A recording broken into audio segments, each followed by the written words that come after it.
अब उन तमाम कयासों पर विराम लग जाना चाहिए। निर्मला सीतारमण कंटिन्यू करेंगी तो इसका एक क्या मैसेज जाना चाहिए मार्केट में, इकोनॉमी में? लक्ष्मण जी, कंटिन्यूएशन का ये संदेश है? बिल्कुल, ये सीधा सा कंटिन्यूएशन का संदेश है, क्योंकि जिस तरीके का यहाँ पे आर्थिक मोर्चे पे जो रिफॉर्म से जुड़े हुए फैसले लिए जा रहे थे, आर्थिक मोर्चे पे जो कदम लिए जा रहे थे, उसमें एक कंटिन्यूटी बनी रहेगी, निरंतरता बनी रहेगी, इसका सीधा सा मतलब है। और निर्मला सीतारमण के बारे में दो चीजें बता दूं, जो हर कोई इस बात पर सहमत है कि वो उनके इंटीग्रिटी पर कभी कोई सवाल उठा नहीं सकता है। ये सबसे बड़ी बात मानी जाती है। वित्त मंत्रालय जैसे संवेदनशील मंत्रालय की जिम्मेदारी ऐसे शख्स को देने से एक तरह से कहें प्रधानमंत्री भी निश्चिंत रहते हैं, और ये इनका सबसे बड़ा प्लस पॉइंट है। दूसरी बात, काफी अनुशासित रहती हैं। जो सरकार के दिशा निर्देश होते हैं, जो सरकार के मिशन होते हैं, उसके भीतर रह करके वो काम करती हैं। और पिछले कार्यकाल में उनका कार्यकाल देखा गया कि बहुत ही वित्तीय अनुशासन के साथ उन्होंने जो है सो अपने कार्यकाल को निभाया था। और यही है कि शायद लोकसभा चुनाव नहीं लड़ने के बावजूद भी वित्त मंत्रालय की जिम्मेदारी निर्मला सीतारमण को सौंपी गई है। तो ये एक बड़ी खबर निकल कर आ रही है कि वित्त मंत्रालय के तौर पे निर्मला सीतारमण यहां पे बनी रहेंगी। जी, तो अब बड़े बड़े तमाम मंत्रालय ज़्यादातर रिपीट, और उसमें एक नया चेहरा जो आप कह सकते हैं मनोहर लाल खट्टर का। और इसके बाद जिन दो नामों पे सबसे ज़्यादा लोगों की नज़र होगी, जेपी नड्डा और शिवराज सिंह चौहान। लक्ष्मण जी, अर्जुन मुंडा चुनाव हार गए हैं, कृषि मंत्रालय उनके पास था अभी लास्ट, और उससे पहले मध्य प्रदेश के तोमर साहब के पास था। तो एक वो बड़ा मंत्रालय बचा है। और भी कुछ हिंट्स या कुछ सूत्रों से खबर आपके तक पहुँच रही है अगर तो?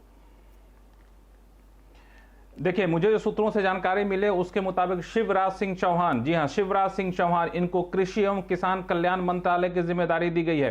पंचायत एवं ग्रामीण विकास मंत्री भी इनको बनाया गया है। शिवराज सिंह चौहान, जिन्होंने कई बार संकेत भी दिए थे कि हमें कृषि मंत्रालय जैसे मंत्रालय मिले तो मैं ज्यादा बेहतर परफॉर्म कर जाऊंगा। शिवराज सिंह चौहान जो अपने खास स्कीम के जरिए काफी जाने जाते हैं। शिवराज सिंह चौहान मध्य प्रदेश में सबसे ज्यादा स्ट्राइक रेट के साथ यहां पर निकल करके सामने आए हैं। तो मुझे लगता है शिवराज सिंह चौहान को यही सब देखते हुए एक महत्वपूर्ण मंत्रालय, कृषि मंत्रालय और किसान कल्याण मंत्रालय, दोनों एक ही मंत्रालय का दो हिस्सा होता है। एग्रीकल्चर मिनिस्ट्री शिवराज सिंह चौहान को दी गई है। और इसके साथ पंचायती एवं ग्रामीण विकास मंत्री इनको बनाया गया है। बता दूं कि पंचायती एवं ग्रामीण विकास मंत्री गिरिराज सिंह के पास था, जो कि बिहार से चुनाव जीत करके आते हैं, इस बार भी चुनाव जीत करके आए हैं। उनका पोर्टफोलियो बदला गया है। शिवराज सिंह चौहान जो कि कद्दावर नेता हैं, हर किसी की नजर थी कि आखिर शिवराज सिंह चौहान को क्या जिम्मेदारी सौंपी जाती है। तो शिवराज सिंह चौहान को यहाँ पर कृषि एवं किसान कल्याण मंत्रालय और पंचायत एवं ग्रामीण विकास मंत्रालय की जिम्मेदारी यहाँ पे सौंपी गई है। तो ये बड़ी खबर अब तक के निकल के सामने आ रही है कि शिवराज सिंह चौहान जो है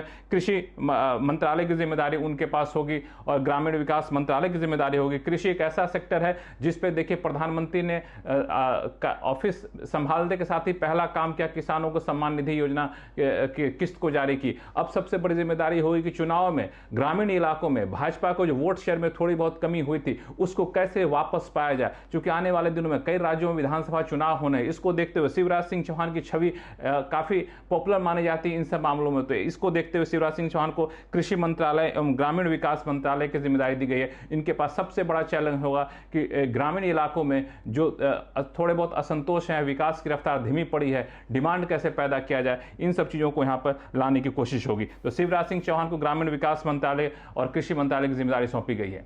जी और लक्ष्मण जी, जो बचा हुआ मंत्रालय जो अभी दिख रहा है, दो बड़े मंत्रालय टेलीकॉम और आईटी, नड्डा साहब का खासा एक्सपीरियंस है टेलीकॉम में और आईटी में, और इधर टीडीपी का भी थोड़ा सा दबाव बना, वैसा चर्चा में आ रही थी कि शायद उन लोगों ने डिमांड किया है आईटी मंत्रालय की।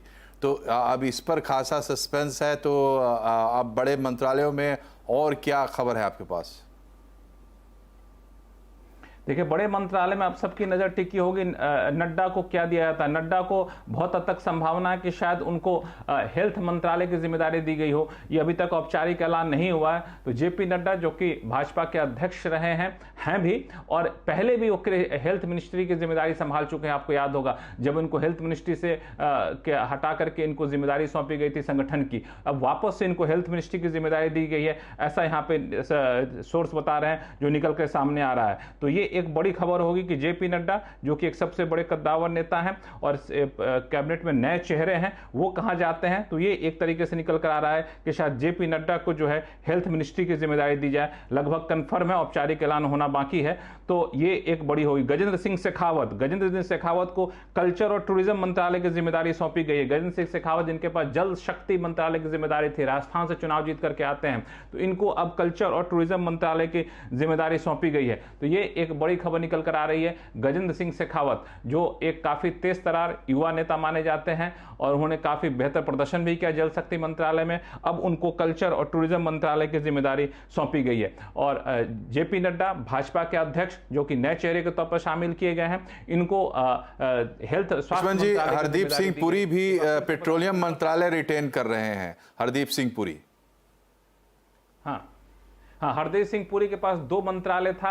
पेट्रोलियम मंत्रालय था, पेट्रोलियम और नेचुरल गैस का मंत्रालय था, और शहरी आवास मंत्रालय था। तो यहाँ पे हरदीप सिंह पुरी को शहरी आवास मंत्रालय उनसे ले लिया गया है। यहाँ पे पेट्रोलियम मंत्रालय की जिम्मेदारी सौंपी गई है। तो ये पेट्रोलियम मंत्रालय की जिम्मेदारी सौंपने का मतलब सीधा सा है कि आप देखते होंगे तमाम तनाव के बीच में, जब रूस यूक्रेन वॉर हुआ था, कच्चे तेल की कीमतें बढ़ गई थी, घरेलू बाजार में कीमतें बढ़ने का दबाव था, वहां पे काफी बखूबी उसका संतुलन किया था और घरेलू बाजार में कीमतें ना बढ़े, इसको फिस्कल अनुशासन कैसा बना रहे, इसमें उन्होंने काफी महारत हासिल की थी। और इस लिहाज से आप देखें कि उनको पेट्रोलियम मंत्रालय की जिम्मेदारी उनकी आगे कंटिन्यू रहेगी। तो जैसा हम लोग सोच रहे थे, आप भी चर्चा कर रहे थे कि जो मंत्रालय अतिरिक्त प्रभार के तौर पे था, उनको अतिरिक्त मंत्री के पास दिया जा रहा है और कई सारे मंत्रालय उनके पास रखा जा रहा है। एक बार अगर समय दें तो मैं ऊपर से रिपीट कर दूं, चूंकि कोई दर्शक अभी जुड़े हुए हों, तो बता दूं कि वित्त मंत्री निर्मला सीतारमण, गृह मंत्री अमित शाह, रक्षा मंत्री राजनाथ सिंह, विदेश मंत्री एस जयशंकर, शिवराज सिंह चौहान कृषि कल्याण मंत्रालय,